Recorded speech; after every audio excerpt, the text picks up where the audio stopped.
Kayu besi rawa sepanjang 17 meter ini disiapkan untuk membuat salib. Melihat panjangnya, timbul pertanyaan, siapakah yang akan disalib? Siapapun itu, pasti sesuatu yang lebih besar dari mereka. Tapi Frankie Woro, Casimilus Awe, dan warga suku Auyu di Papua Selatan ini tak akan melukai siapapun. Mereka memakai salib ini sebagai tanda perlawanan.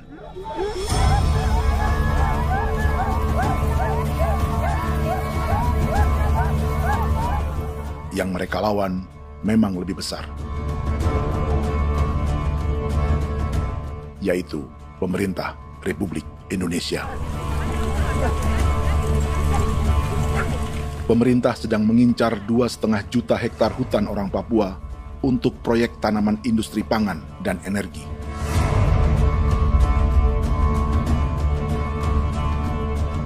Ratusan kilometer dari salib orang-orang Auyu itu, orang Muyu sedang menyiapkan gerakannya sendiri. Tapi kali ini dalam bentuk sebuah pesta. Pesta yang disiapkan oleh marga Kimco Jinibjo selama 10 tahun.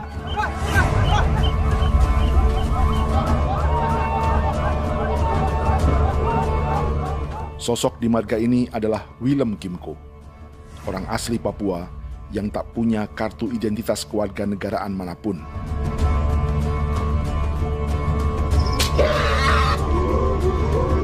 Pesta adat ini sudah cukup langka, tak hanya di Papua, bahkan di kawasan Pasifik dan peradaban Melanesia. Awalnya bayarnya aneh kalau bukan. Itu nih hati kau teker bipnuka, kau teker bipnuka, dan jitana ya kati kau beri barang dipo. Kau memang ambil kau kuning. Ada gagasan dan gerakan sosial di balik pesta orang-orang Muyu ini, sama dengan gerakan salib merah yang dimulai orang-orang Auyu. Salib ini akan menjadi yang terbesar dari 1.800 salib merah yang telah ditancapkan berbagai suku di Papua Selatan dalam 10 tahun terakhir. Ribuan salib merah yang dipadukan dengan palang adat adalah tanda larangan yang menyatukan unsur-unsur adat dan agama. Kami percaya bahwa kalau memang kami sudah tidak mampu untuk menyelesaikan persoalan ini, dalam hal ini perusahaan tidak bisa masuk, berarti kami minta bantuan kepada nenek moyang dan Tuhan. Atribut perang orang Auyu ini diukir atau dilukis, digambar di batang salib ini dengan tujuan bahwa kami larang dengan sangat keras. Jadi apabila siapapun, baik dari antara kita sendiri yang melanggar batas ataupun pihak lain yang mau mengganggu keselamatan hak tanah adat kami, maka kami siap untuk melakukan ancaman perang. Salib-salib ini tidak ditancapkan di halaman-halaman gereja, melainkan di tanah dan hutan adat, di dusun-dusun sagu, dan di tempat-tempat yang disakralkan. Sebab 1.800 palang adat dan salib ini memang bukan semata tentang agama, tapi untuk mencegah negara dan perusahaan memasuki tanah dan hutan adat mereka. Papua bukan Auyu.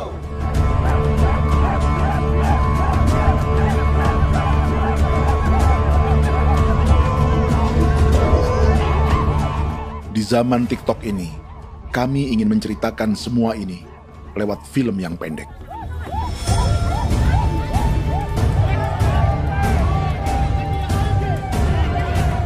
Tapi kami jelas gagal.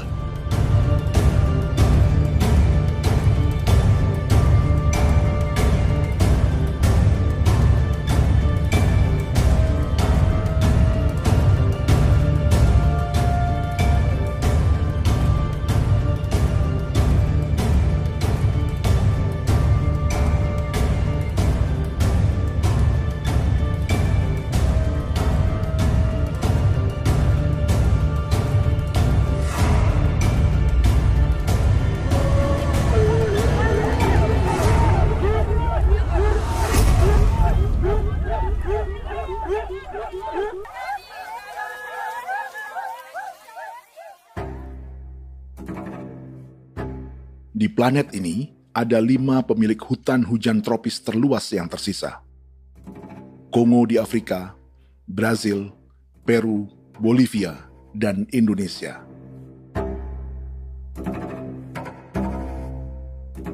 Di Indonesia, satu-satunya pulau yang hutannya masih terjaga adalah Papua, pulau terbesar kedua di dunia setelah Greenland.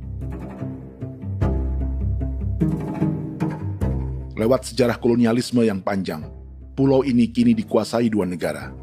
Bagian barat oleh Indonesia yang juga dikenal sebagai West Papua, dan bagian timur menjadi Papua Nugini. Dan tepat di perbatasan ini, di bagian Indonesia, sedang terjadi proyek pemusnahan hutan terbesar di dunia.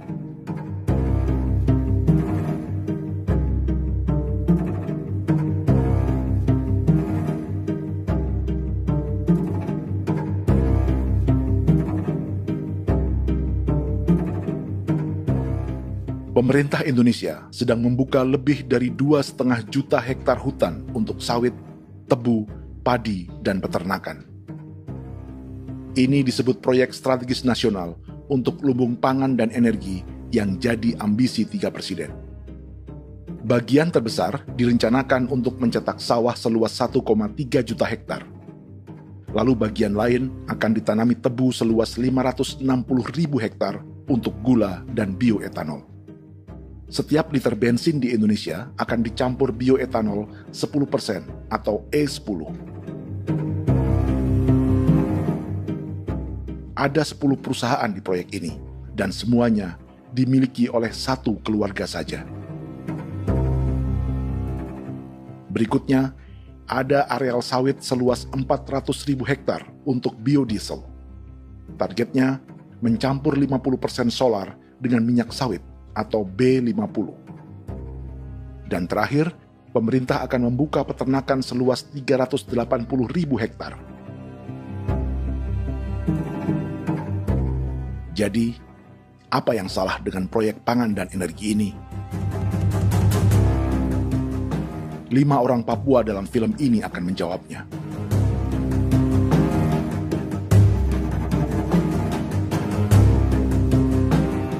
Yang pertama adalah Yasinta Moiwen dari suku Marin.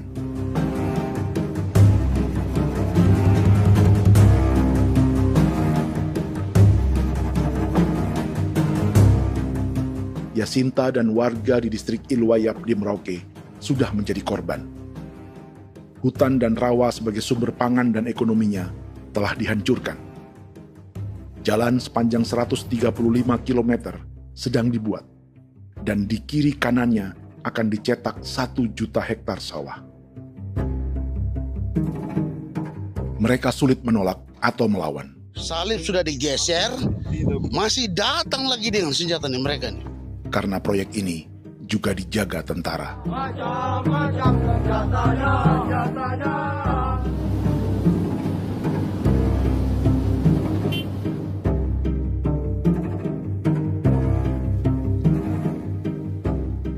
Yang kedua adalah Natalis Buer di distrik Tanah Miring, Merauke.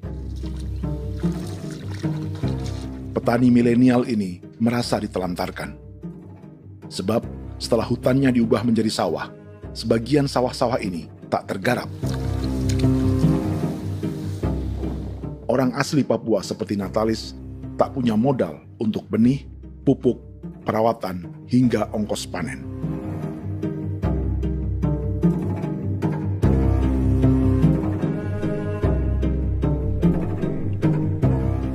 Orang ketiga adalah Vincent Kuipalo dari suku Yenan di distrik Jagebob, Merauke. Vincent dan suku Ye sedang menjadi korban. Hutan adat orang-orang Ye sedang dihancurkan untuk perkebunan tebu dan bioetanol. Tanah mereka juga diincar untuk markas-markas militer, pasukan yang akan menjaga proyek pangan dan energi ini.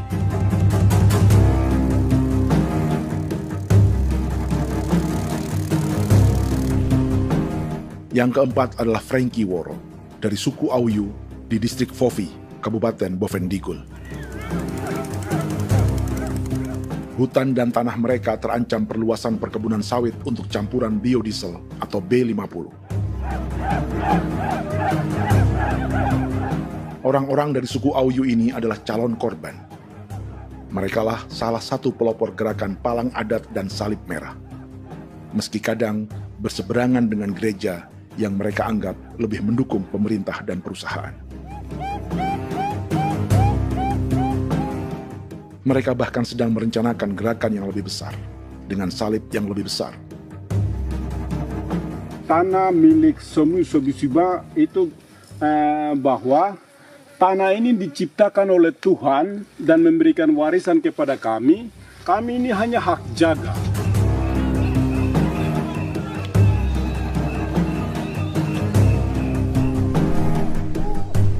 Sosok kelima adalah Willem Kimco dari suku Muyu di Bovendigul. Tokoh adat dari Muyu ini hidup di garis belakang proyek negara, sehingga belum menjadi korban. Tapi mereka sedang bersiap menghadapi segala kemungkinan. Tinggal di belantara dan perbatasan membuat sebagian mereka tak punya status kewarganegaraan. Tapi mereka telah hidup jauh sebelum ada Indonesia atau Papua Nugini.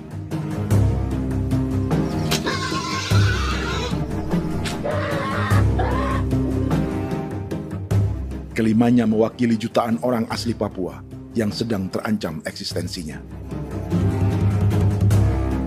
Jika kita merasa kepunahan peradaban Neanderthal di Eropa, Aztec dan Inca di Amerika, atau aborigin di Australia adalah sejarah masa lalu, film ini menceritakan bagaimana pemusnahan sebuah bangsa dan kepunahan sebuah peradaban sedang terjadi di masa hidup kita.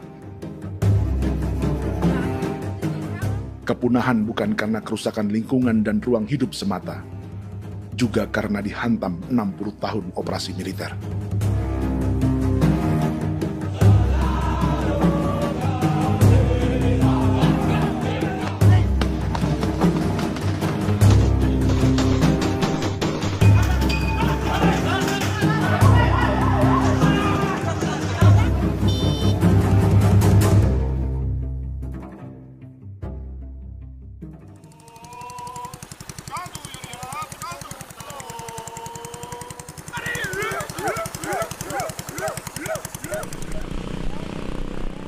Frankie Woro dan orang-orang Auyu sedang berburu. Tapi lokasi perburuan mereka mulai dikuasai perusahaan perkebunan sawit.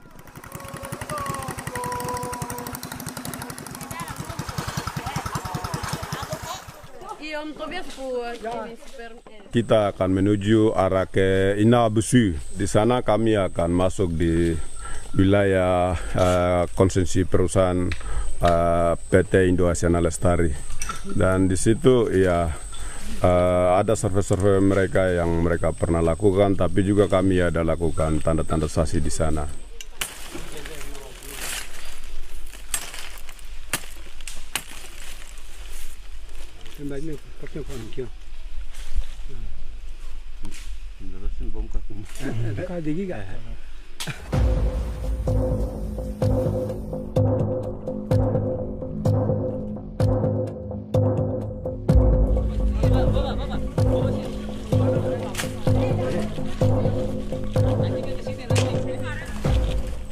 Dapat dengan yang induknya, tapi karena induknya dia lari dan terlambat kerja, akhirnya yang bisa kita dapat dia punya anak ini saja. Kalau pakai bahan kayak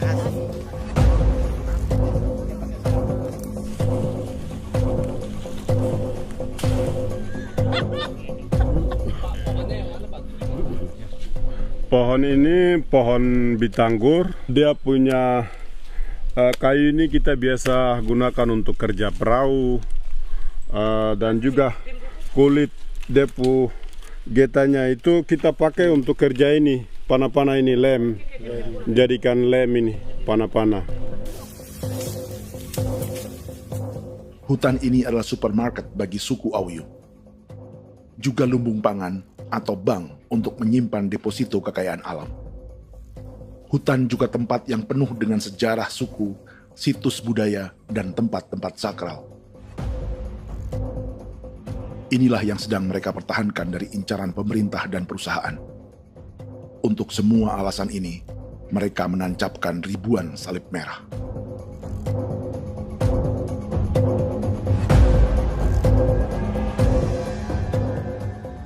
Tapi dari kampung, warga suku Auyu memberi kabar pada Frankie tentang intimidasi oleh aparat negara agar mereka melepas tanah ke perusahaan sawit dan berhenti memasang palang adat dan salib merah. Ada beberapa titik yang saya sudah siap, tetapi di sini emergensi dari saya, terutama di Kampung Sokangon, PT Damai Timber. Dia mengganggu saya dengan menggunakan kekerasan maupun pihak hukum. Dan kemarin saya ada pernyataan penolakan secara resmi, tapi masih tetap dengan menggunakan pihak hukum untuk masuk, untuk harus dituntut saya untuk harus diterima perusahaan itu. Kita di situ ada 15 marga, tetapi 15 marga juga tidak setuju. Marga-marga siapa yang terima dan marga-marga mana saja yang menolak. Nanti kita lihat dari pertimbangan itu, dan di situ dan kita undang mereka untuk bicara dengan kami. Sebagai sosok yang aktif dalam gerakan, warga Auyu terus memberi informasi lapangan kepada Frankie yang tak selalu berada di kampungnya. Izin pernyataan yang mereka paksa saya untuk tanda tangan itu, tapi sementara saya tidak tanda tangan. Data semua ada di tangan saya. Ya. Baik, kalau gitu itu lebih bagus karena tanda tangan itu yang berbahaya. Iya.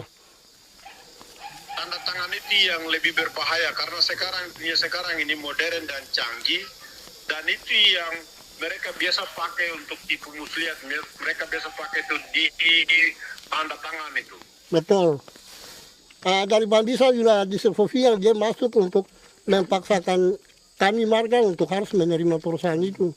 Tapi kemarin kami sudah menolak. Babinsa nama bosku. Babinsa ini nama bosku. Itu yang sekarang strategi militer yang sekarang mereka pakai. Jadi yang penting masyarakat itu yang benar-benar mau menolak siap dukung ketua marga siapa yang nanti tampil. Ini adalah peta konsesi sawit untuk biodiesel dalam proyek strategis nasional. Dan di distrik Fofi inilah, orang-orang Auyu hidup dari sungai dan hutan. Tapi Frankie di Bovendigul masih lebih beruntung. Setidaknya dibandingkan Yasinta Mowien di Merauke yang sudah kehilangan hutan dan rawanya.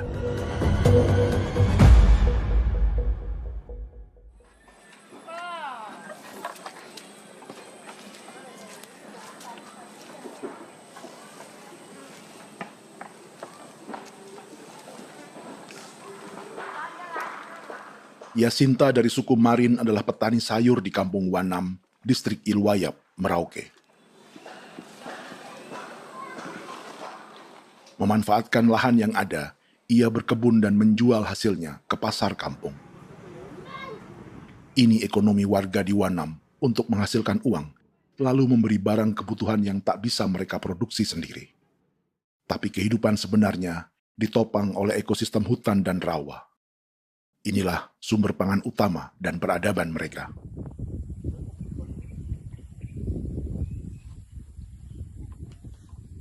Namun ketenangan ini diusik ketika tiba-tiba pada Mei 2024, di Pelabuhan Wanam datang ratusan alat berat untuk proyek pangan dan energi pemerintah.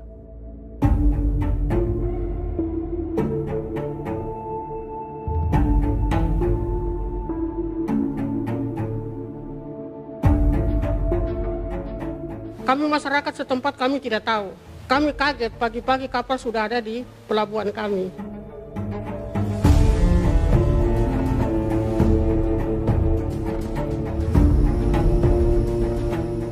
Yasinta Mowien atau Enrika Gebze dan warga lainnya tak pernah diajak bicara atau dimintai pendapat. Seakan-akan Papua adalah tanah kosong. Kita suka kaget yang dong bawa turun alat berat dong bawa turun, kita kaget masyarakat. Dorang subongkar itu kayu-kayu.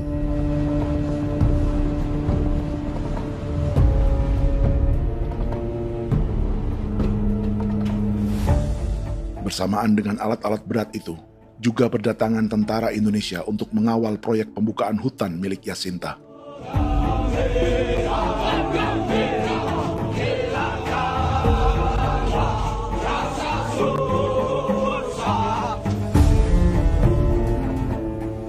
Ribu alat berat didatangkan dari Cina ke Papua oleh perusahaan bernama John Lin Group sebagai kontraktor pemerintah. Ini disebut sebagai pesanan eskavator terbesar di dunia dengan nilai 4 triliun rupiah. Misinya membuka hutan dan rawa milik orang Marin, salah satunya untuk membangun jalan sepanjang 135 km. Sementara di kiri kanannya akan dicetak sawah yang ditargetkan seluas 1,3 juta hektar. Jalan berupa garis lurus ini bukan rute tradisional ekonomi masyarakat. Jalan ini akan menghubungkan kawasan perkebunan sawit dan tebu di sebelah timur, juga untuk mobilisasi pasukan militer. John Lin Group adalah perusahaan yang dimiliki Andi Samsudin Arsyad atau yang dikenal dengan Haji Isam. Sebagian orang mengenalnya sebagai pengusaha yang hobi balapan mobil.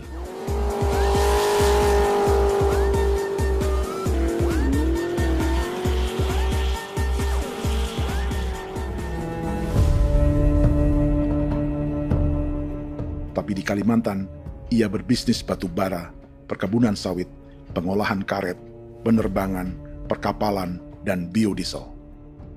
John Lin Group kini juga menjadi pemilik perkebunan tebu dan pabrik gula terbesar di Indonesia. Sayapnya melebar dari Kalimantan hingga ke Bombana, Sulawesi Tenggara. Perkebunan tebu, pabrik gula, dan industri bioetanol inilah yang juga sedang dikembangkan di Papua. Foto ini adalah momen ketika Isam bersama kerabatnya, Menteri Pertanian Amran Sulaiman dan Menteri Pertahanan Syafri Samsudin, meluncurkan program biodiesel atau B50 di Kalimantan Selatan. B50 artinya, setiap 1 liter solar, 50%-nya akan dicampur minyak sawit. Perusahaannya, PT John Lin Agroraya, menjadi salah satu pemainnya.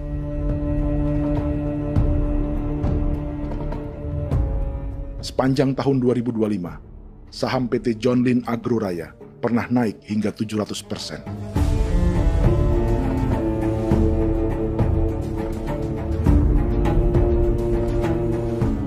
Perusahaan sawitnya yang lain, PT Pradiksi Gunatama, sahamnya bahkan pernah naik 4.000% hanya dalam 1 tahun.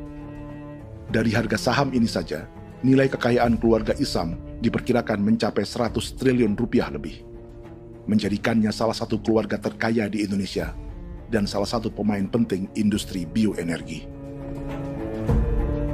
Dan di Papua Selatan inilah sebagian sawit-sawit untuk mendukung program B50 akan ditanam.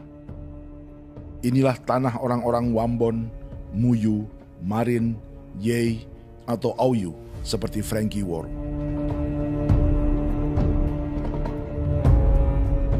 Haji Isam pernah menjadi tim kampanye nasional Presiden Joko Widodo dalam pemilu 2019 saat melawan Prabowo. Bintang Mahaputra Utama diberikan kepada Saudara Andi Syamsuddin Arsyad. Beliau berjasa luar biasa dalam mendorong pertumbuhan ekonomi daerah maupun nasional. Setelah menjadi presiden, Prabowo memberi gelar kehormatan Bintang Mahaputra Utama pada Isam.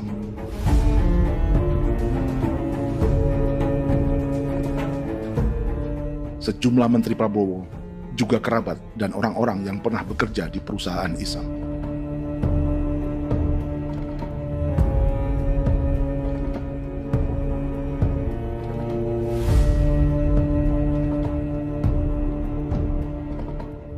Lawan sebesar inilah yang sedang dihadapi Jacinta di kampung Wanam, Merauke.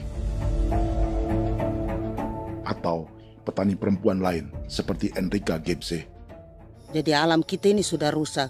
Jadi kita itu biasa jalan dari sini tuh harus pasang jerat di situ, harus cari makan di situ lagi. Itu tempat-tempat itu pasang-pasang jerat, tempat babi, rusa, sekarang sudah tidak ada lagi.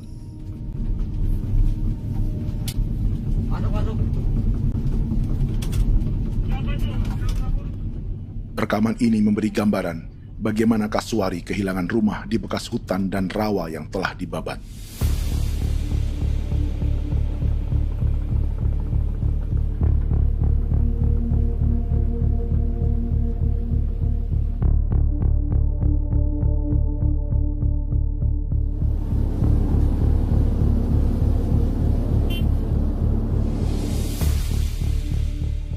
Keterlibatan tentara dalam proyek pangan dan energi di Papua memakai dalih bahwa ancaman terhadap negara kini tak hanya perang secara militer,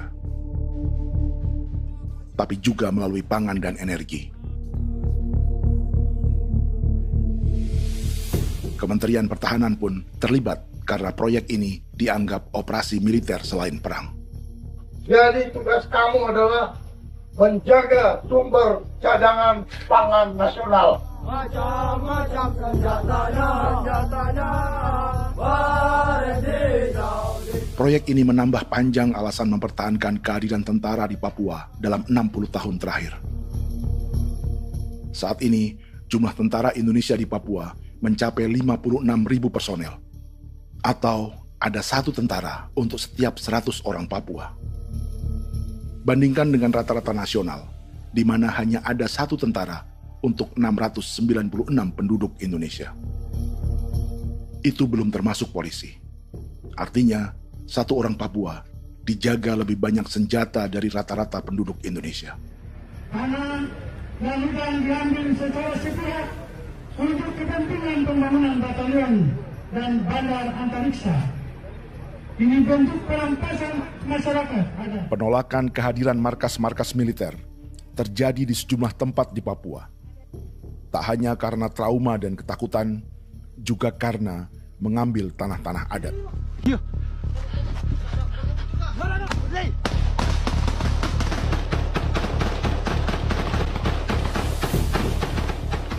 Salah satu alasan mengapa militer terus ditambah di Papua, karena masih ada perlawanan dari Organisasi Papua Merdeka atau OPM selama 50 tahun terakhir. Ayo. Tapi kekuatan militer OPM diperkirakan hanya 1.430 personel dan 360 pucuk senjata. Selebihnya, mereka menggunakan senjata tradisional.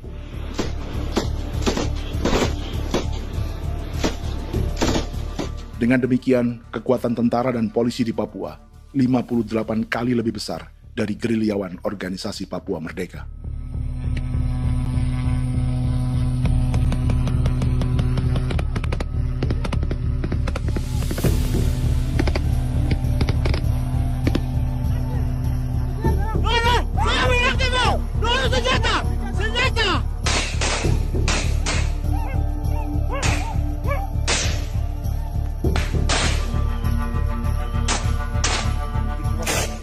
Sebagian tentara berada di garis depan pertempuran, tapi sebagian besar lainnya terlibat operasi non-tempur menjaga proyek pemerintah dan investor swasta.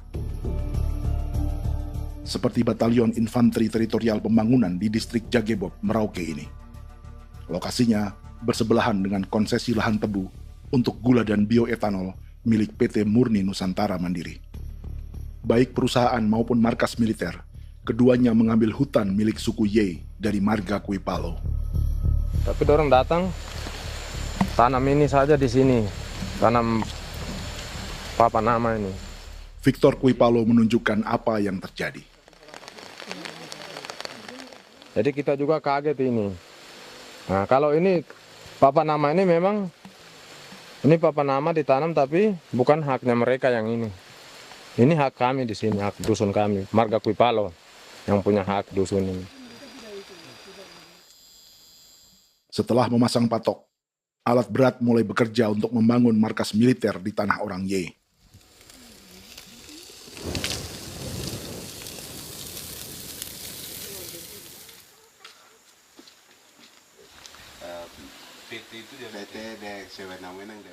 Kehadiran markas militer mengkhawatirkan warga yang pernah mengalami trauma. Takut kenapa? Kalau macam yang awal macam sekarang bu kampung hidup ini kan aman. Terus kenapa harus didirikan korem di sini? Bukankah dengan adanya Korem semakin aman ada tentara di sini? Kalau untuk kampung kayaknya tidak bisa aman kalau ada tentara, paling masyarakat dipukul itu ini. Kalau kampung hidup begini malah saya sejahtera dan saya punya masyarakat. Apa pernah ada pengalaman buruk sebelumnya dengan tentara di daerah sini?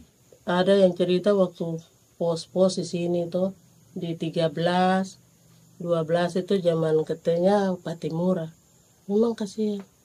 Malah kita punya orang ini yang dianiaya betul, dipukul. Disuruh kerja bakti tidak mau atau lama mencari, namanya kita pangkur sagu itu butuh waktu 1 minggu. Kalau lama begitu ya paling diseret apa pukul itu. Operasi militer Indonesia di Papua dimulai tahun 1962 lewat Operasi Trikora. Tapi perlawanan bersenjata pertama di Papua baru dilakukan tahun 1965 di Manokwari.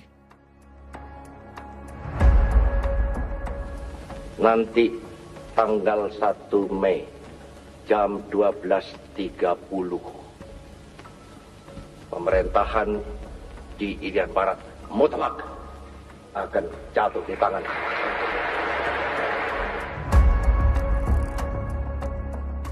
Sejak itu, selama 60 tahun, operasi militer untuk menaklukkan Papua terus dilakukan.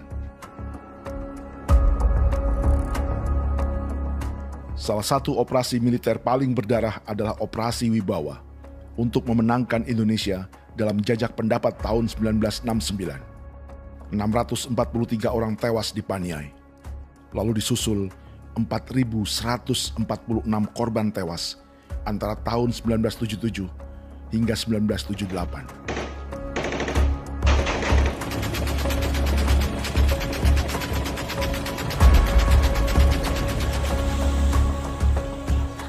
Operasi militer ini menimbulkan gelombang pengungsian hingga kini. Dewan Gereja Papua mencatat 103.000 orang menjadi pengungsi pada tahun 2025 dan nyaris tak diberitakan media-media Jakarta.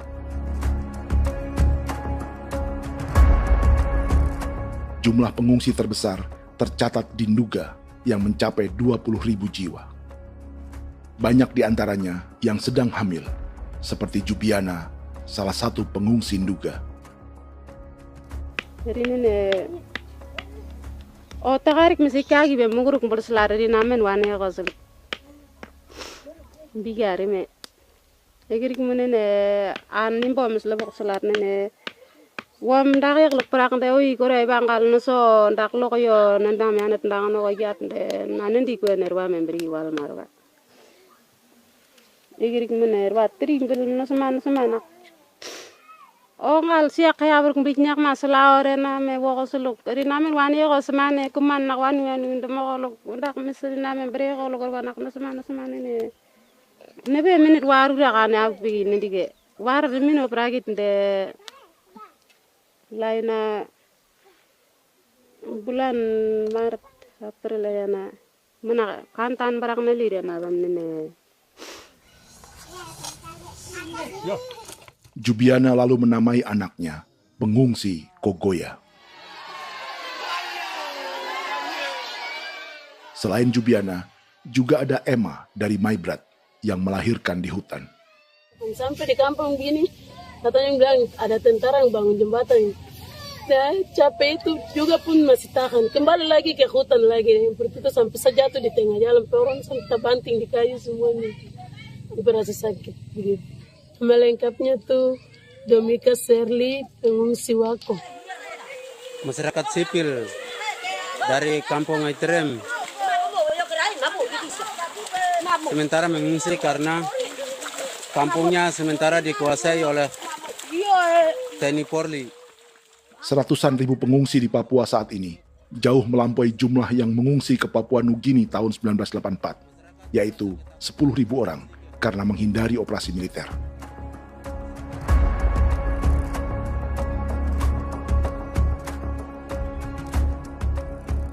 Bersamaan dengan operasi militer, eksploitasi sumber daya alam Papua juga dilakukan sejak masuknya tambang emas dan tembaga Freeport pada tahun 1967.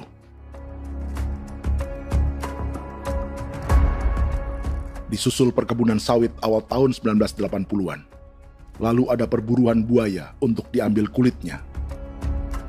Sebelumnya, ada eksploitasi gas alam di Teluk Bintuni, pencarian besar-besaran kayu gaharu, atau pembukaan hutan tanaman industri. Ini belum termasuk perburuan dan perdagangan ikan arwana di selatan Papua, penebangan kayu merbau dari hutan-hutan Jayapura, emas di Blok Wabu Intan Jaya, bahkan nikel di pulau-pulau kecil Raja Ampat. Dan kini, dalam skala yang belum pernah terjadi dalam sejarah, Papua dipaksa mencetak sawah, tebu untuk bioetanol, dan sawit untuk biodiesel.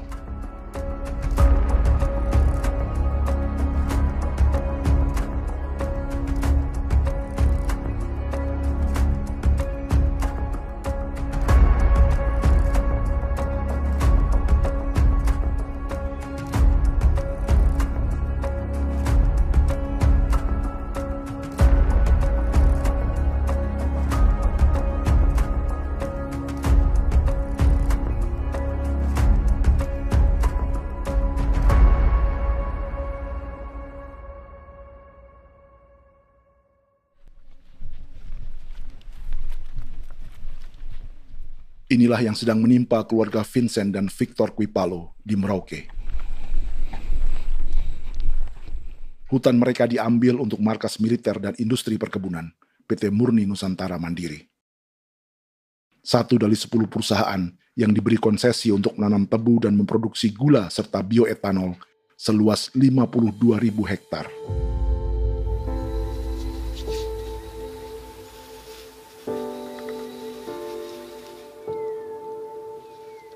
Perusahaan ini dianggap mengambil hutan dan tanah orang-orang Ye, terutama marga Kuipalo, yang memiliki hak adat terhadap 2.300 hektar hutan.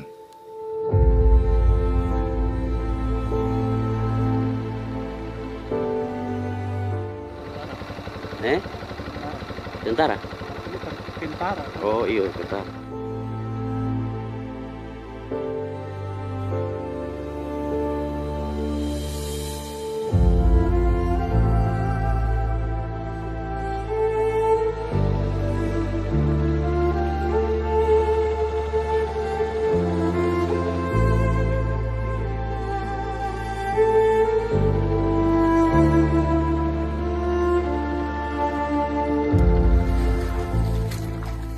Keluarga Kuipalo sedang melihat apakah perusahaan semakin mengancam tanah mereka.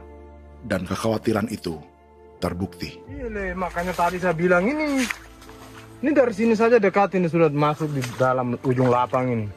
Ini hutan, yang ini hutan yang dorong ada bongkar sekarang ini. Ini sudah punya alat sudah dekat ini. Dekat sekali ini. Ini di sini. Nacau, kelapa itu yang jalan lama, jalan setapak ini. Dari udara, terlihat alat-alat berat semakin mendekati tanah orang-orang Ye, marga Kuipalo.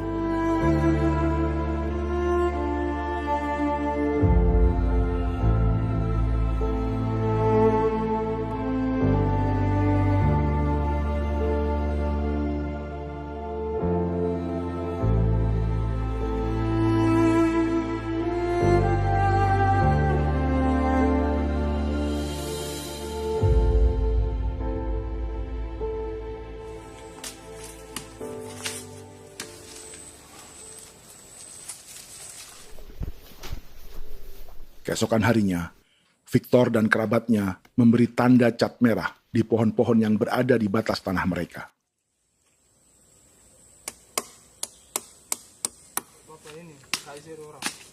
Tapi tanda peringatan adat ini tak diindahkan perusahaan.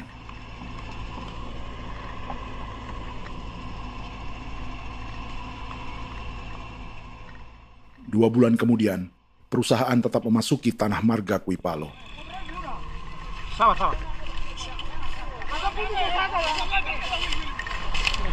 Kami manusia, kau lihat. Tapi tidak sudah sakit hati sekali saya katakan. Ini sama baikin kalau pikiran berubah lagi.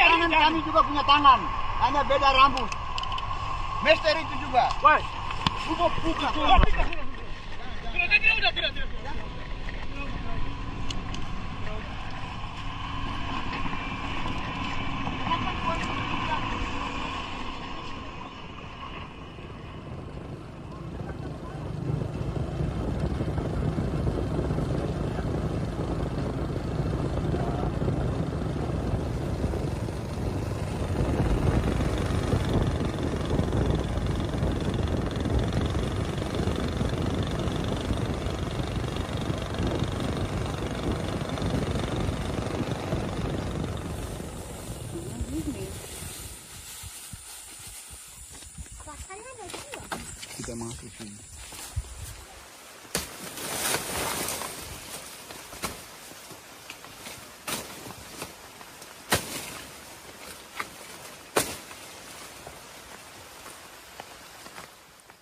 Jadi ya untuk itu seperti saya katakan tadi, apakah lebih baik kita tidak usah ada kan atau bagaimana, kita pisahkan, pisahkan dari negara ini kan, jangankan tuh.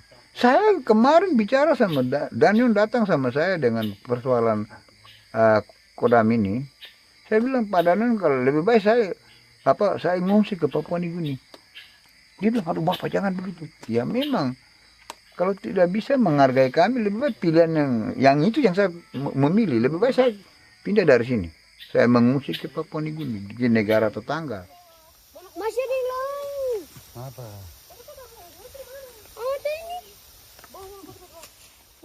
Saya bilang sama Kapolsek, Pak, Agustus ini 17 Agustus saya tidak kasih naik bendera merah putih. Saya bendera ada, nanti saya taruh di meja. Bendera saya ada. Karena saya punya pikiran percuma kita ini merasa bahwa kita hidup di bawah naungan merah putih. Ternyata merah putih tidak lindungi kami. Tidak anggap kami sebagai kami rakyatnya. Dia lambang negara. Dan kami menghargai lambang negara itu. Ternyata lambang negara ini, kita bernaung di bawah lambang negara ini, kita tidak dilindungi. Hak kita tidak dihargai.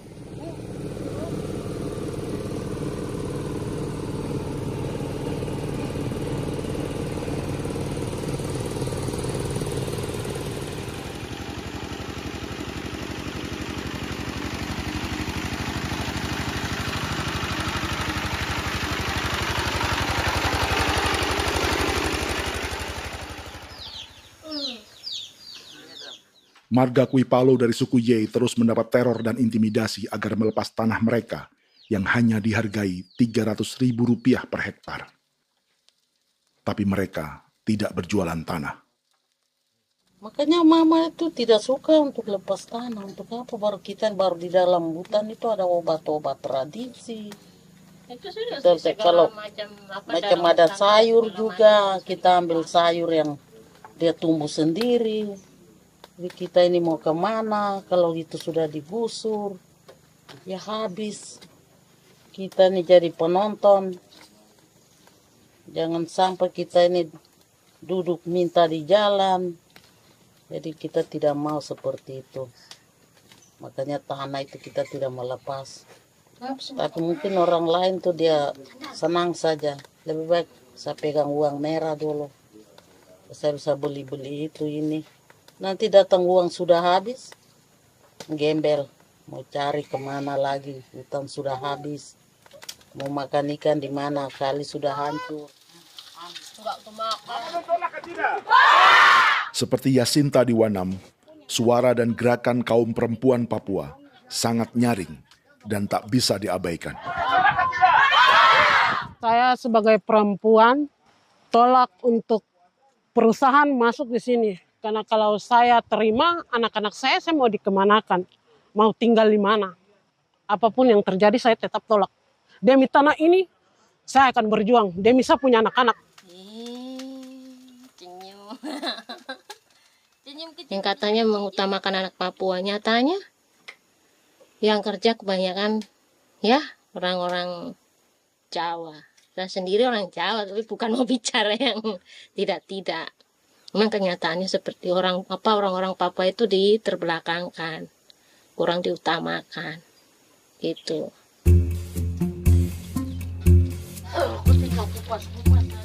Proyek food estate seperti mencetak sawah, bukannya tak diikuti warga Papua.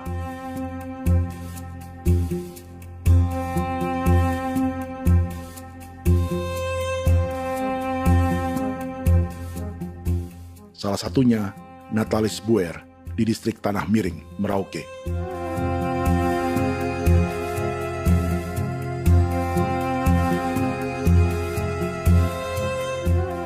Setelah menghabisi hutan, pemerintah Indonesia mencetak sawah untuk tanaman padi karena beras mulai menjadi makanan pokok menggantikan sagu. Sebagian besar penggarapnya adalah warga transmigran yang datang sejak era 1980-an. Bahkan petani transmigran sudah ada sejak Belanda membuka proyek padi kumbe di distrik Kurik. Lokasi yang sering jadi langganan pejabat Indonesia memamerkan sawah di Papua. Tapi Natalis juga ingin belajar menanam padi atau bersawah. Namun ia kesulitan karena dibutuhkan modal untuk benih, pupuk, hingga pemeliharaan dan panen. Lalu sawah-sawah ini pun mulai dikuasai pendatang.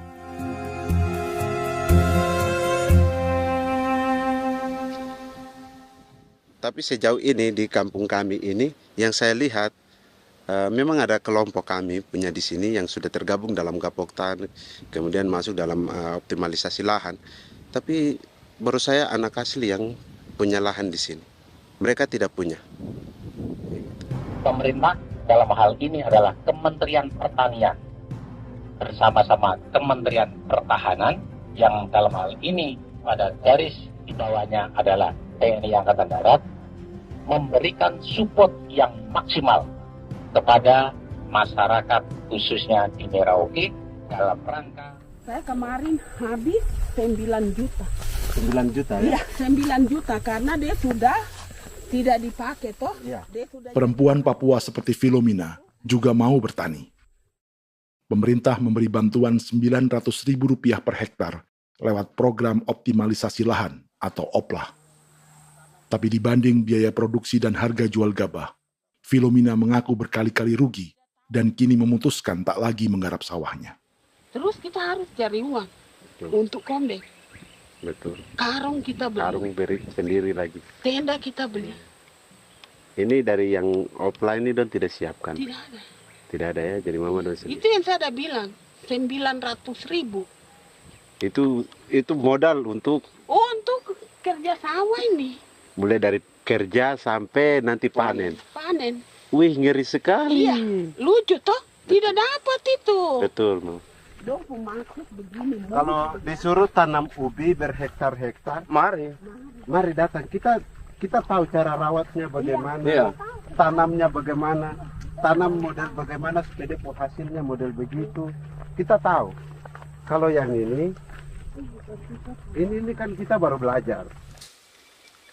Sebagian hutan milik warga Senayu di Merauke sudah dibuka untuk sawah dan kebun tebu oleh PT Global Papua Abadi. Proyek pertanian ini dikerjakan oleh Kodim Merauke. Mereka melepas sebagian tanah karena ingin belajar bertani. Saya punya nenek moyang tidak ajar saya tanam padi. Tapi saya mau berubah. Generasi saya yang berikut ini besok lusa tidak bisa makan pisang, sagu. Namun program optimalisasi lahan yang dijanjikan dengan berbagai bantuan tak dirasakan Filomina. Obat rumput beli, obat padi beli, jonder kita bayar, bahkan bibit masih kurang, cari bibit lagi beli. Jadi saya memang kalau program pemerintah saya sama sekali saya tidak suka. Baku tipu saya.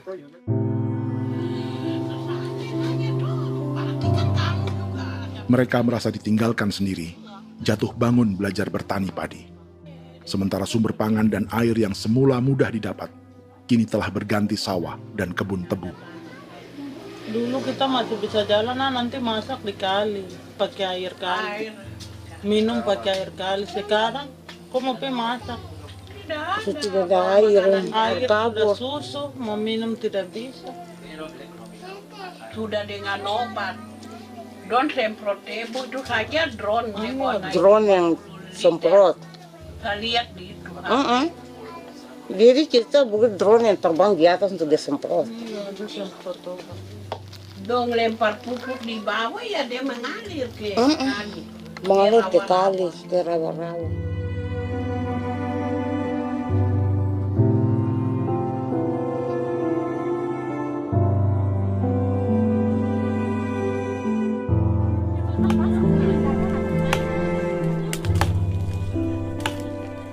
Seperti pertanian sawah bagi orang Bali atau Toraja, bagi orang Auyu dan suku-suku lainnya di Papua Selatan, sagu juga bukan semata tentang pangan.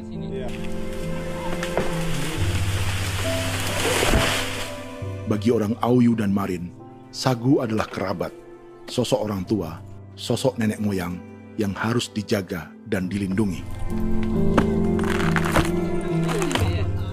Lagi bikin apa mama ini mama? Pakai toko itu sagu.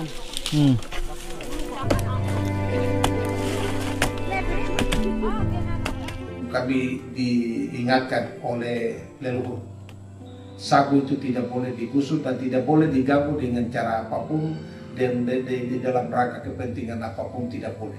Kamu harus bela, bahkan sampai nyawa pun harus menjadi taruhan demi membela keselamatan pergerakan sagu di atas tanah ini.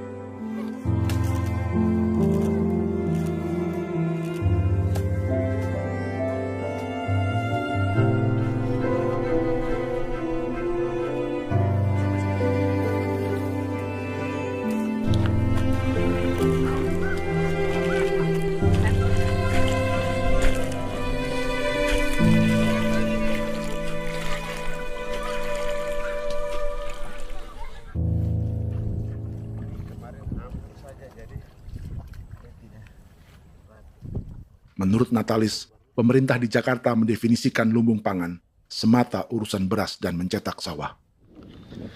Sebenarnya orang Papua itu bukan tidak bisa bertani. Kami tanam ubi itu bagian dari pertanian. Nah, pertanian yang dimaksud oleh pemerintah itu harusnya selalu itu kalau bisa pemerintah harus spesifikkan pertanian apa yang dimaksud, pertanian tanam padi atau pertanian tanam ubi, petasan dan lain-lain. Ini yang harus dispesifikkan dulu. Begitu, sehingga tidak menjustifikasi kami orang asli Marin bahwa kami tidak bisa bertani. Bukan. Kami buka kebun besar-besar di sana, bahkan bermeter-meter, ratus-ratus meter pakai sekop, bukan pakai ekskavator, tapi ini pakai skop.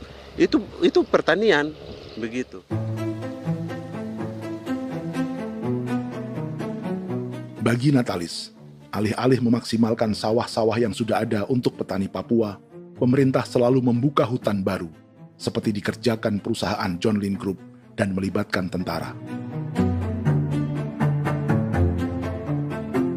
Padahal, sejarah keterlibatan militer dalam proyek food estate atau cetak sawah adalah sejarah kegagalan yang bertubi-tubi 4 presiden selama 30 tahun terakhir.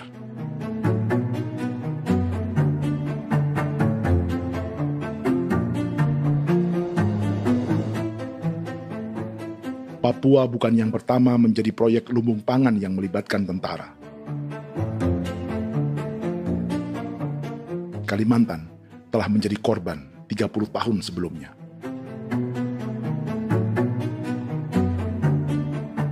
Ini adalah bekas hutan yang sudah dibuka di Pulang Pisau, Kalimantan Tengah. Tahun 1996, di era Presiden Jenderal Soeharto, ia menghabisi 1 juta hutan di lahan gambut untuk mencetak sawah demi memenuhi ambisi swasembada beras, bukan swasembada pangan.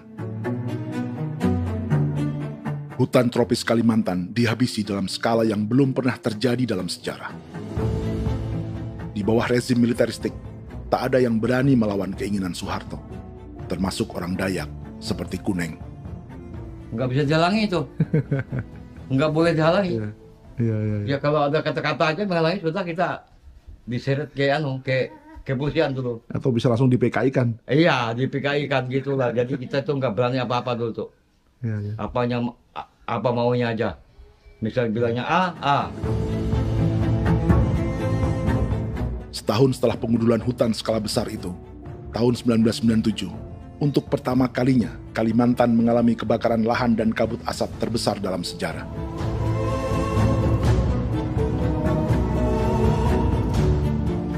Sebagai ilustrasi, ini kondisi kabut asap tahun 2015.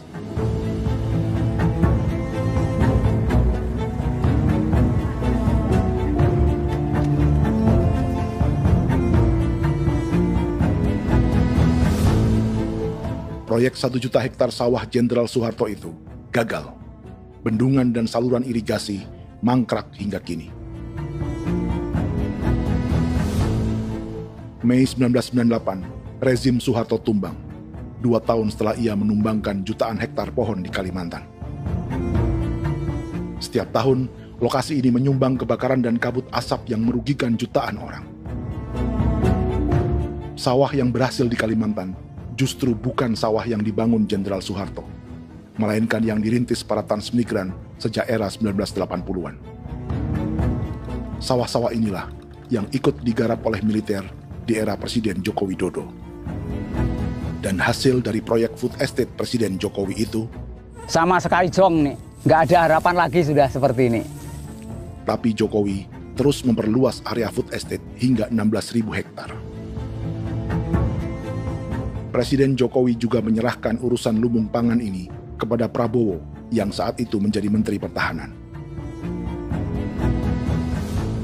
Salah satunya di Kabupaten Gunung Mas, Kalimantan Tengah, untuk membuka perkebunan singkong seluas 31.000 hektar.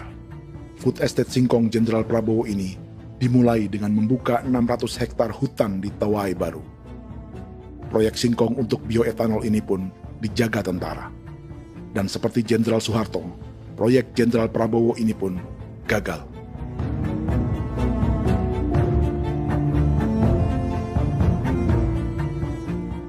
Dengan reputasi ini, Joko Widodo dan Prabowo justru sedang membuka 2,5 juta hektar di Papua.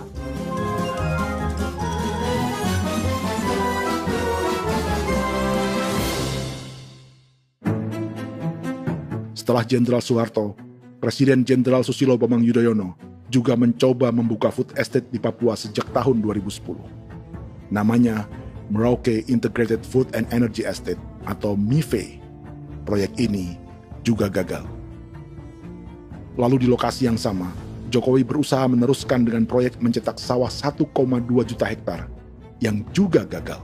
Sekarang yang paling siap adalah 1,2 hektar. Yang 1,2 juta hektar. Dan kini, Prabowo yang pernah gagal dengan 600 hektar singkong di Kalimantan justru akan mengulangi di Papua dengan skala 2,5 juta hektar.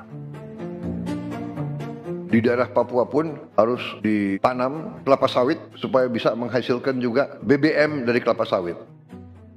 Dalam setiap proyek pangan dan energi di Papua, yang lebih menonjol bukan tanaman pangannya, melainkan untuk energi atau bahan bakarnya. Sawit untuk biodiesel dan tebu untuk industri bioetanol. Ada 10 perusahaan yang diberi konsesi hingga 0,5 juta hektar untuk tebu, dan 10 perusahaan itu dimiliki oleh satu keluarga saja.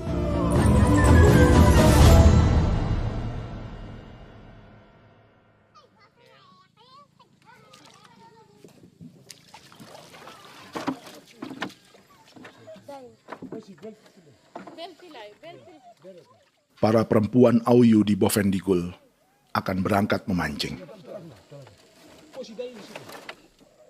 Priska Beni membantu menyiapkan perahu.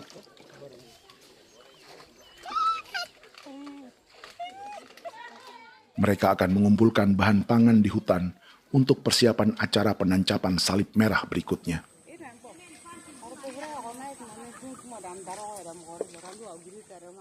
Priska sudah mengambil posisi memancing.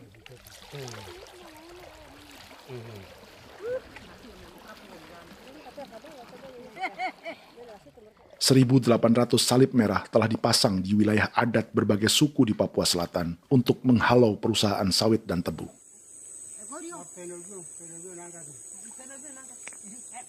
Maria Tebung yang paling muda datang membawa hasil.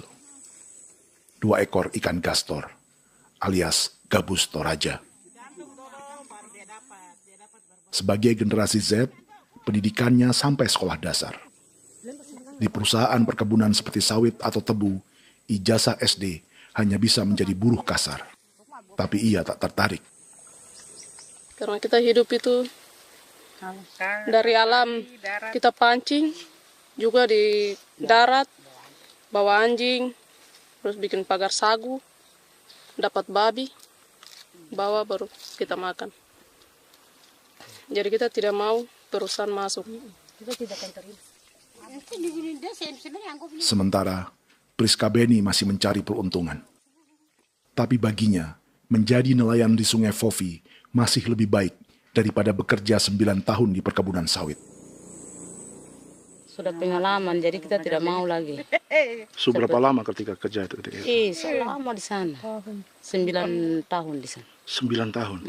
Saya baru pulang dari perusahaan. Selama 9 tahun kerja di sawit, bisa punya rumah kah? Atau tidak. Motor kah? Tidak. Johnson kah? Tidak. Cuma makan saja. Pendapatan juga kan tidak lebih. Habis dimakan.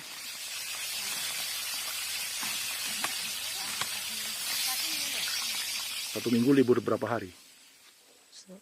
Tidak libur. Minggu tetap kerja? Tetap kerja. Tidak bisa ke gereja? Hari Minggu kerja. Hari Minggu juga kerja. Jadi dia tidak mengenal agama perusahaan itu. Di grup perusahaan sawit Korindo, Priska digaji 2 juta rupiah per bulan dan tinggal di mes karyawan. Tapi gaji itu dipotong bahan makanan atau BAMA rata-rata 1 juta rupiah setiap bulan. Korindo adalah grup perusahaan yang salah satu usahanya adalah hutan tanaman industri dan sawit di Bovendigul dan Merauke. Di Papua, mereka memakai bendera PT Tunas Sarwa Ema. Perusahaan ini pernah memberi bantuan pada Keuskupan Agung Merauke. Keuskupan Merauke belakangan mengeluarkan pernyataan mendukung proyek strategis nasional di Papua. Umat Katolik yang memprotes sikap gereja tersebut ditangkap polisi. Jadi selama 9 tahun tidak bisa nabung? Tidak. Makan saja. Makan saja. Makan saja. Menabung bagaimana? Keperluan banyak. Tidak sampai. Habis di anak-anak uang sekolah. Uang 1 juta itu mana sampai. Menabung juga tidak cukup. Sudah pengalaman, jadi kalau di sini perusahaan mau masuk tidak.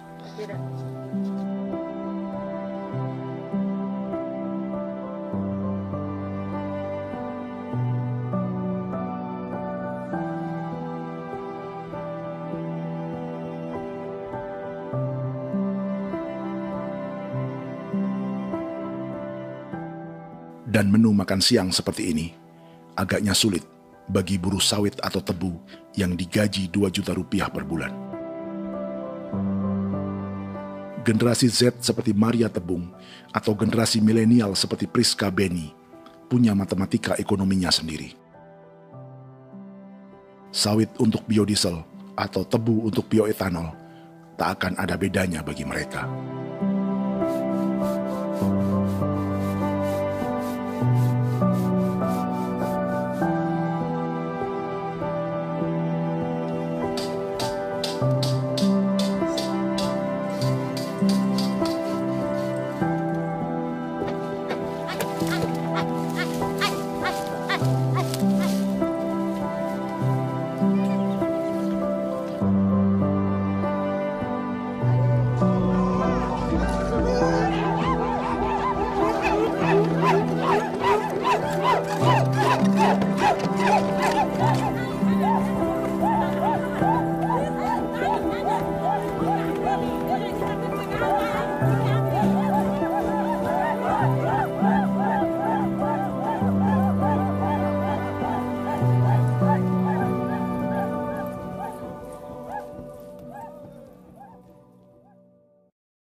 Perkebunan tebu 1,5 juta hektar di Merauke adalah ide 3 presiden untuk menggenjot penggunaan bioenergi sebagai campuran bahan bakar fosil.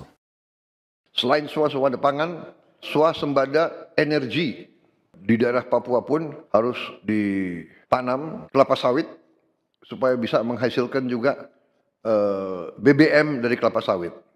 Juga tebu menghasilkan etanol. Singkong, kasava juga untuk menghasilkan etanol. Bioetanol adalah bahan bakar nabati atau tumbuhan yang dapat dicampur dengan bensin. Sama dengan program biodiesel yang mencampur solar dengan minyak sawit.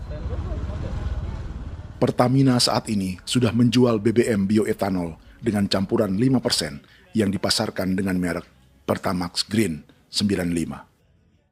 Tapi pemerintah ingin menaikkan kadarnya menjadi 10% atau E10.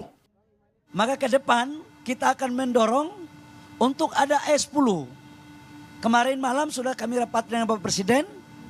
Bapak Presiden sudah menyetujui untuk direncanakan mandatori 10% etanol. Idenya untuk mengurangi ketergantungan pada bahan bakar fosil yang diimpor dan menimbulkan polusi.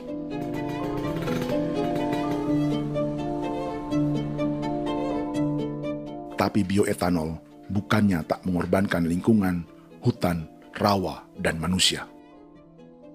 Karena program E10 membutuhkan 7,3 miliar liter bioetanol, maka lahan yang dibuka untuk menanam tebu bisa mencapai 1,3 juta hektar.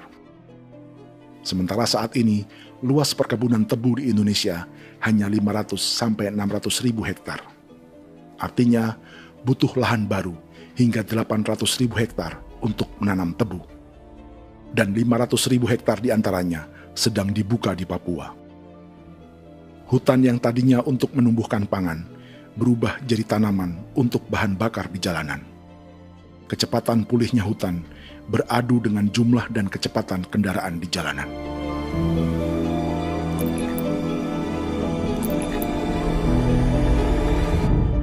Dahaga terhadap energi tak pernah bisa dipuaskan. Setelah minyak sawit untuk biodiesel, dunia kini merambah singkong, jagung, dan tebu untuk bioetanol. Benua Amerika, Eropa, sebagian Afrika, hingga separuh Asia kini mulai memakai bioetanol sebagai campuran bahan bakar.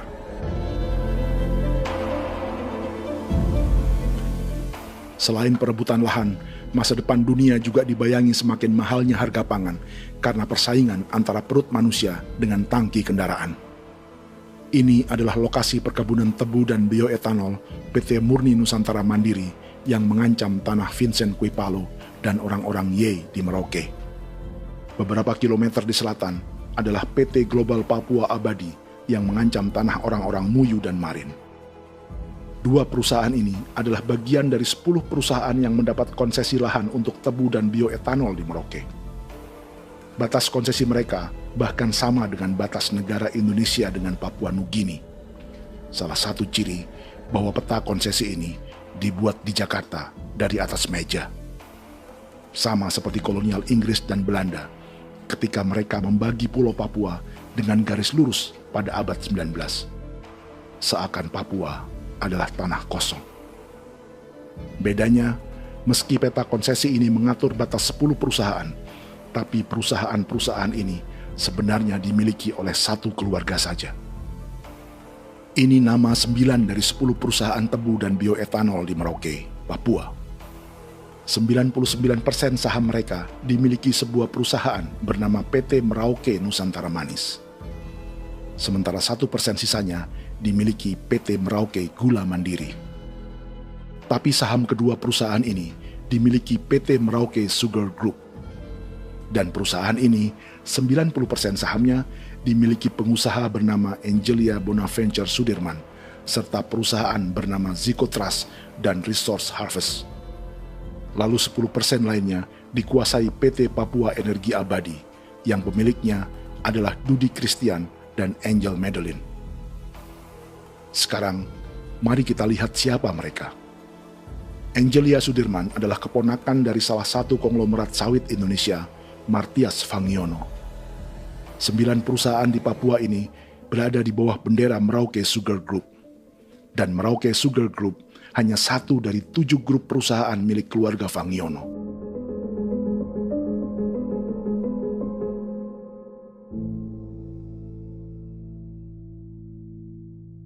Ini Martias Fangiono. Seperti Haji Isam, Martias selama ini dikenal sebagai pengusaha sawit yang kini merambah bisnis tebu dan bioetanol. Ini momen saat penanaman perdana tebu di Merauke bersama Presiden Joko Widodo Juli 2024. Di sini juga ada anak Martias Fangiono, yaitu Wirastuti Fangiono. Wirastuti adalah salah satu yang menonjol dari keluarga Fangiono.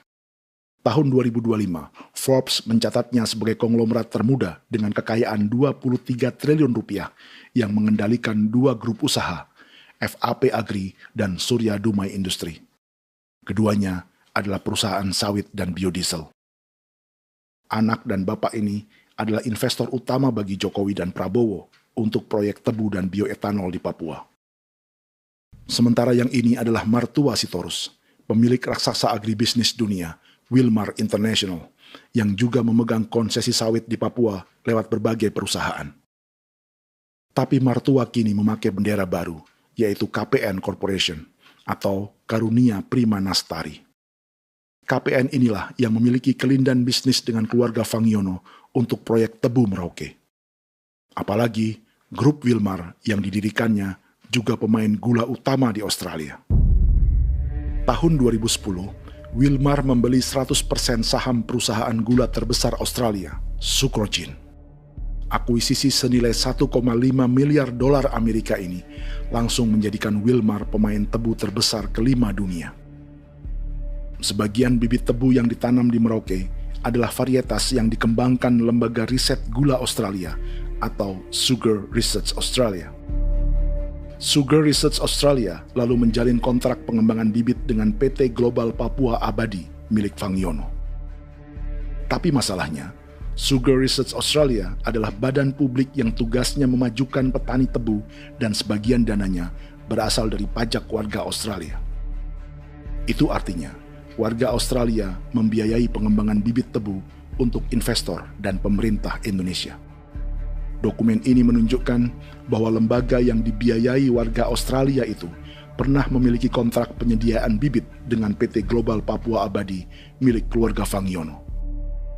Kontrak itu baru berakhir pada November 2024. Artinya, saat Presiden Jokowi dan keluarga Fangiono menanam bibit tebu pada Juli 2024 ini, kontrak itu masih berlaku.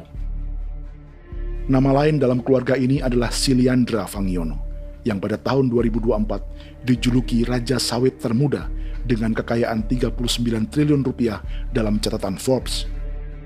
Ia mengendalikan grup First Resources. Secara umum, keluarga Fangiono memiliki 20 perusahaan di Sumatera, 32 perusahaan di Kalimantan, 1 di Jakarta, 2 di Singapura, dan 25 perusahaan di Papua.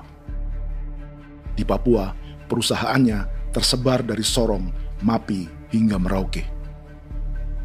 Para politikus dan pejabat Indonesia terus membesarkan konglomerasi, meski Martias Fangiono pernah divonis 1,5 tahun penjara karena kasus pembalakan liar dan kebun sawit ilegal tahun 2007. Sementara tahun 2022, Wilmar terlibat kasus korupsi ekspor minyak sawit dan divonis mengembalikan kerugian negara 11,8 triliun rupiah. Tumpukan uang ini disebut sebagai pembayaran dari grup Wilmar yang diterima secara simbolis oleh Presiden Prabowo pada Juni 2025 lalu. Tapi peran raksasa biodiesel dan bioetanol dunia ini belum akan surut di Indonesia.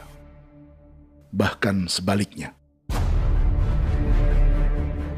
Sebuah dokumen presentasi bisnis dari Wilmar International Limited pada tahun 2010 ini bisa menjadi petunjuk. Presentasi ini bagian dari proses pembelian 100% saham raksasa tebu Australia, Sucrogin.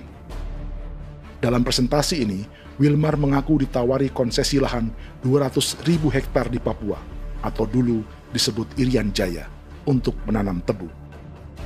Dengan penerbangan hanya 2,5 jam dari kantor Sucrogin di kota Townsville ke Merauke, Wilmar akan mengawinkan bisnis gula dan bioetanolnya menjadi pemain dunia. Dan lokasi yang diincar oleh Wilmar adalah distrik Ilwayap di Merauke, kampung halaman Yasinta Moiwen.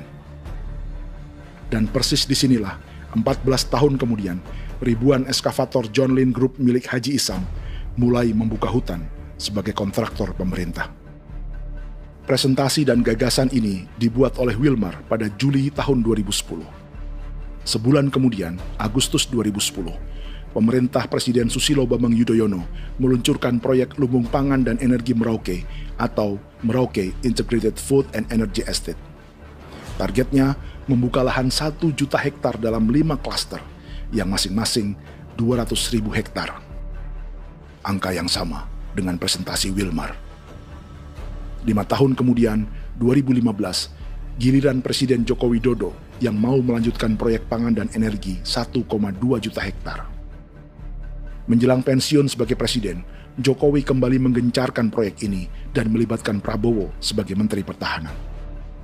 Jokowi lalu mendukung Prabowo sebagai presiden berpasangan dengan anaknya, Gibran Rakabuming Raka sebagai wakil presiden. Kini, setelah menjadi presiden, giliran Prabowo yang melanjutkan proyek bioetanol dan biodiesel dengan memobilisasi militer dan melibatkan pejabat-pejabat yang juga para elit partai koalisinya.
...300 tahun lalu, hutan-hutan di Pulau Jawa dalam waktu singkat berubah menjadi perkebunan tebu di bawah rezim kolonial Belanda.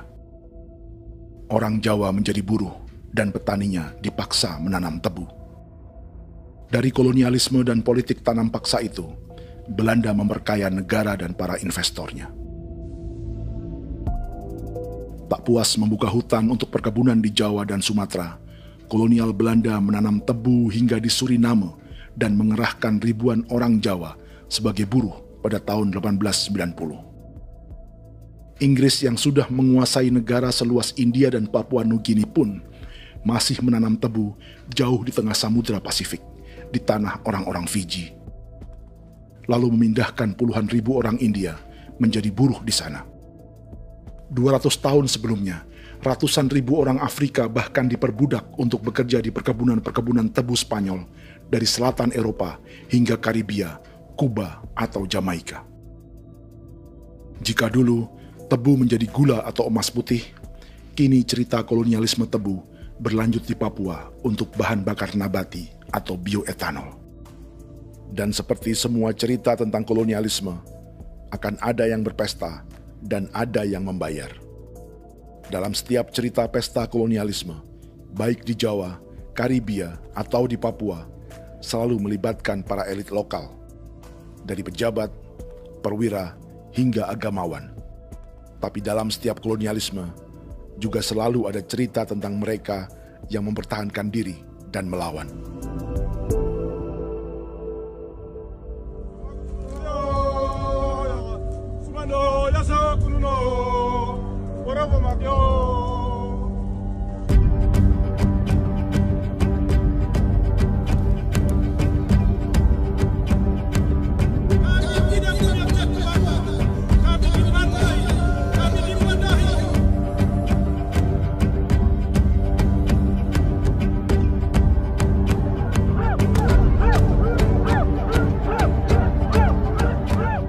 Dalam sejarah gereja Katolik banyak pemimpin-pemimpin yang adalah tanda petik itu adalah Judas juga. Jadi itu sudah pasti karena itu adalah manusia. Satu sisi sebagai manusia dalam perjalanan digoda, apalagi ada dalam posisi-posisi jabatan ya mungkin banyak tawaran-tawaran lain, lalu disitulah terjadi pergeseran keberpihakannya kepada misi gereja tadi itu untuk umat, untuk mereka yang tertindas. Orang kirim eksavator, orang kirim tentara, orang kirim polisi. Pukul kami bukan pencuri, kami tidak pernah mencuri orang barang. Kami tidak pernah menangis ke orang lain. Kami tidak pernah menangis ke kita bapak mama, kami menangis kepadamu. Tuhan kami lemah. Tidak tahu. Ini hijau cikui ya. Orang lain datang ke bangsa kami, ke wilayah kami untuk kasih habis kami.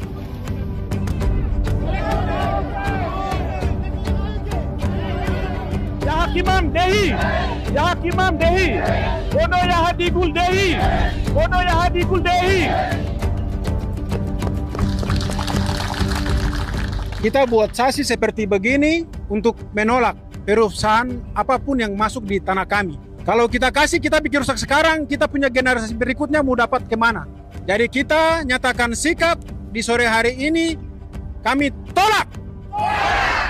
Apa yang dilakukan pemerintah untuk PSN adalah kejahatan. Pemerintah bagian dari kejahatan, aktor perusak dan pembunuh terhadap negara, terhadap alam, hutan, terhadap manusia. Jadi negara jadi aktor pembunuh. Jadi Pilatusnya siapa? Negara, pemerintah Jakarta ini.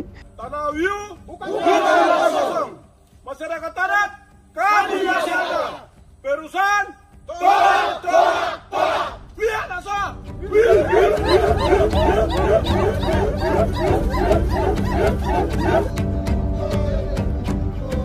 Jika tanah adat dan hutan adat hilang, kami mau hidup di mana?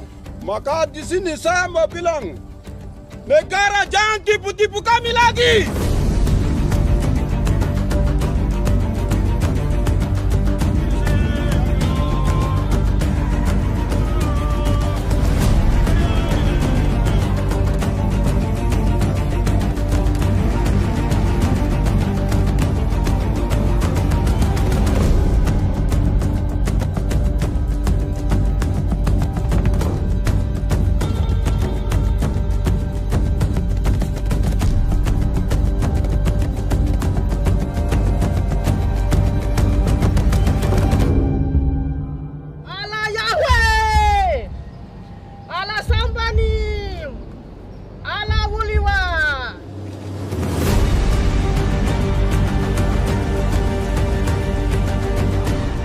Kalau kami dianggap orang Papua itu bagian daripada Republik ini, tolong hargai kami. Dengan adanya PSN, PT John Hindro yang sudah menerobos tanah kami dan hutan kami, merusak alam kami. Itu yang kami datang ke Jakarta jauh-jauh dari Papua. Kami mau bersuara kepada Bapak Presiden Prabowo Subianto, di mana keadilan untuk masyarakat Papua. Tolong lihat masyarakat Papua yang sudah mati. Kami bersepakat menyatakan, 1. Gereja-gereja di Indonesia mendukung masyarakat adat yang menolak proyek strategis nasional di tanah Papua. 2. Gereja-gereja di Indonesia menolak militerisme dan otoritarianisme di Indonesia.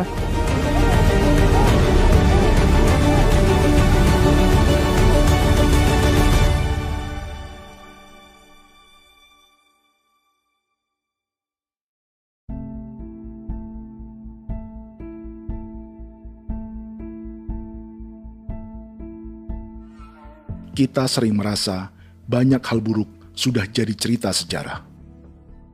Dan kita sekarang hidup lebih baik, lebih beradab, atau mustahil melakukan kejahatan seperti di masa lalu. Kita tidak lagi menghukum mati orang dengan memenggal kepalanya. Kita menembaknya atau menyuntik racun agar tertidur dan mati. Tapi ada hal-hal yang tak berubah. Salah satu pembantaian yang kuat di ingatan kita adalah kejahatan Nazi atau genosida di Rwanda. Padahal pembantaian juga sedang terjadi di masa kita, seperti di Gaza, Palestina. Penghancuran sebuah peradaban seperti Indian di Amerika atau aborigin di Australia juga kita anggap masa lalu. Sekarang kita merasa lebih baik dan lebih toleran. Padahal proses penghancuran bahkan pemusnahan yang sama sedang terjadi terhadap bangsa Melanesia di Papua. Begitu juga dengan praktik kolonialisme. Kita merasa penjajahan seperti dilakukan Portugis, Inggris, atau Belanda sudah menjadi sejarah. Dan Indonesia tidak mungkin menjajah. Padahal itulah yang sedang terjadi dan dirasakan di Papua.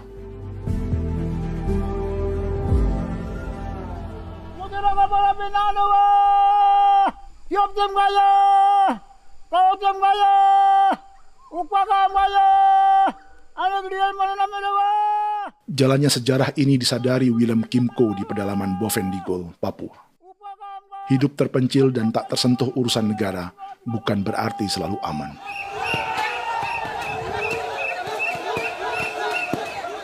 Untuk sampai di tempat ini, orang-orang Muyu menempuh 2 hari berjalan kaki mengarungi hutan, lembah, dan sungai. Termasuk mereka yang datang dari perbatasan Papua Nugini. Mereka berkumpul untuk memenuhi undangan pesta adat yang disebut Awon Atatbon atau Pesta Babi. Yang mengundang adalah marga Kimco Jinipjo. Yang dituakan di marga ini adalah Willem Kimco. Ia tak punya kartu tanda penduduk dan kewarganegaraan manapun, baik Indonesia atau Papua Nugini. Tahun 1984, 10.000 orang Papua, terutama suku Muyu, mengungsi ke Papua Nugini untuk menghindari operasi militer Indonesia, termasuk Willem Kimco.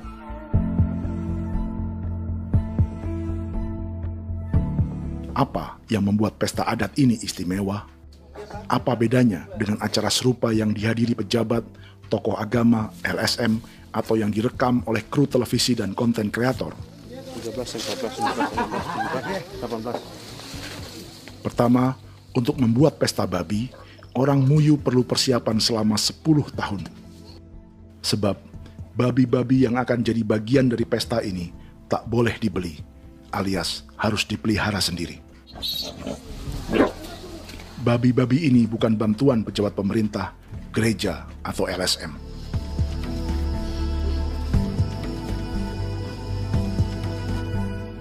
Yang kedua, babi-babi ini tidak dipelihara di kandang. Jadi punya nama babi ini kah? Harimau. Harimau? Harimau. Dia kulit dengan ini bulu di harimau, macam harimau begitu yang kasih nama harimau. Setelah diberi nama, mereka dilepas liarkan di hutan sejak kecil. 10 tahun kemudian, jika tiba saatnya pesta, para pemburu akan mencari mereka di dalam 479 hektar hutan milik marga Kimco. Suku atau marga lain tak akan mencurinya di hutan, karena mereka sudah punya babi dan wilayah masing-masing. Itu artinya, mereka harus tetap menjaga dan mempertahankan hutannya, agar babi-babi bisa hidup. Demikian juga dengan lahan pangan mereka, yang menumbuhkan sagu, keladi, atau aneka sayuran.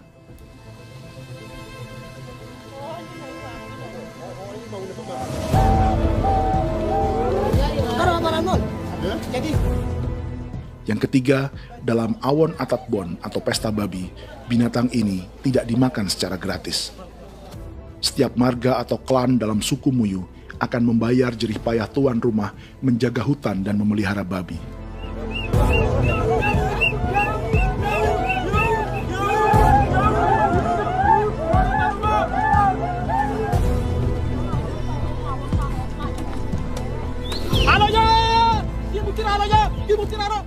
Ini seperti arisan untuk menjaga budaya dan lingkungan. Bagian dari budaya dan ekonomi timbal balik yang ditandai dengan siklus memberi dan menerima.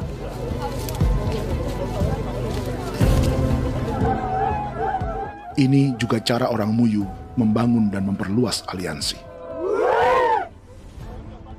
Awon bet begul bet, ulan yau kando bet, asat bet anani, asat bet yang ligan anani, oh, ado amten anani, menini tu na jaga, kepo kemo ko di mana.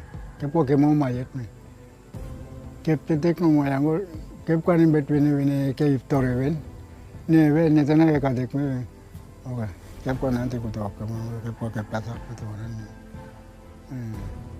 Kon keneman gini wan. Koko kati bolon jalbeng. Koko kuning bolon jal. Jika Willem Kimco dan marganya bisa menjaga hutan dan wilayahnya, marga lain ikut diuntungkan sebagai sebuah ekosistem. Demikian juga sebaliknya.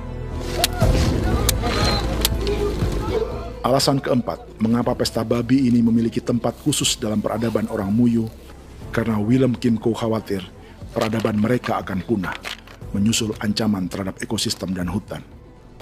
Setiap marga atau klan harus mengkonsolidasi diri dan membangun aliansi.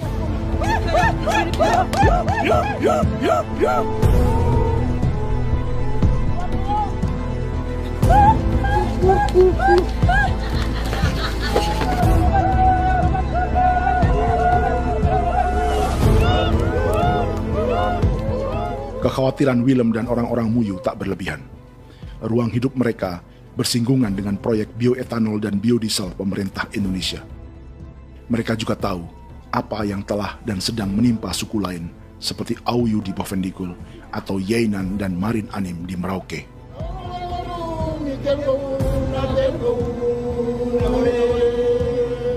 Jika suku-suku lain menggunakan palang adat dan salib merah sebagai gerakan perlawanan, orang-orang Muyu memakai pesta babi untuk mempersiapkan diri dan konsolidasi.